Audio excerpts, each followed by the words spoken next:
आपको ऐसी वीडियो कहीं नहीं मिलेगी जहाँ पे टॉपिक के साथ नोट्स पे अटैच हो। यहाँ पे दो किस्म के नोट्स अटैच हैं, जहाँ से मर्ज़ी आप आसान लगे आप वहाँ से याद करो। दो किस्म के नोट्स अटैच हैं, इनको याद करें, इनको देखें और फिर बुक को देखें।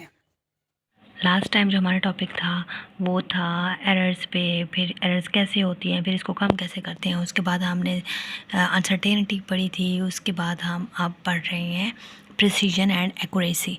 तो प्रिसीजन एंड एक्यूरेसी, सबसे पहले आपको पता हो कि प्रिसीजन क्या है। अस्सलाम वालेकुम, क्या हाल चाल। आज हम स्टार्ट कर रहे हैं प्रिसीजन एंड एक्यूरेसी। प्रिसीजन और एक्यूरेसी का मतलब क्या है, पहले हम पढ़ेंगे प्रिसीजन। पास ये पेन है और मैंने पेन की लेंथ मेजर करनी है।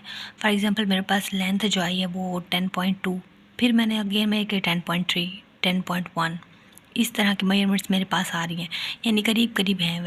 Precision of measurement refer to how close a group of measurements are each other. मतलब किस तरह जो है, प्रिसीजन का मतलब है कि मेजरमेंट्स जो आपने ली हैं वो किस तरह एक दूसरे के करीब है, उनका जो ग्रुप है। फॉर एग्जांपल ये देखिए 10.2 आई के 10.3, 10.1, ये इनका जो ग्रुप है किस तरह वैल्यूज़ आप बार बार ले रहे हो वैल्यूज़, और वो करीब करीब आ रही हैं।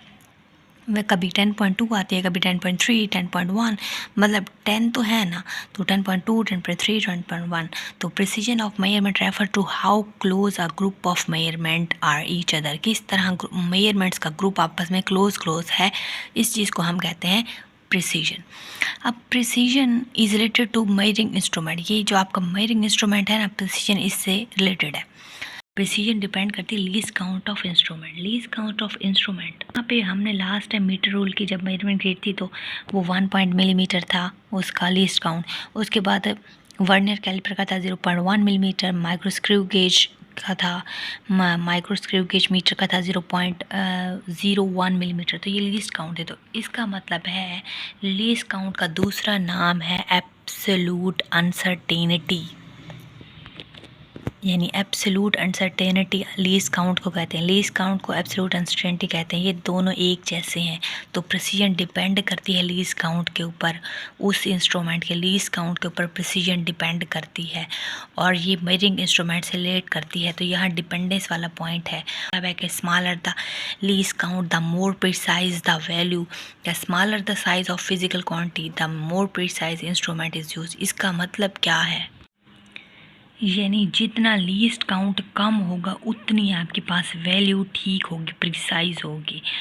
यहाँ पे है smaller the size of physical quantity, जो आप ऑब्जेक्ट ले रहे हो उसका साइज़ अगर है कम तो आपको इंस्ट्रूमेंट भी बिल्कुल वैसा ही यूज़ करना होगा। For example micro screw gauge metre है 0.01 तक मिलीमीटर। अगर आपने अपने हेयर को, एक बाल को, उसकी लेंथ फाइंड आउट करनी है, उसकी थिकनेस फाइंड आउट करनी है, तो आपको मीटर रूल नहीं यूज़ कर सकते, ये मेजर भी नहीं करता, वर्नियर कैलिपर भी नहीं यूज़ कर सकते।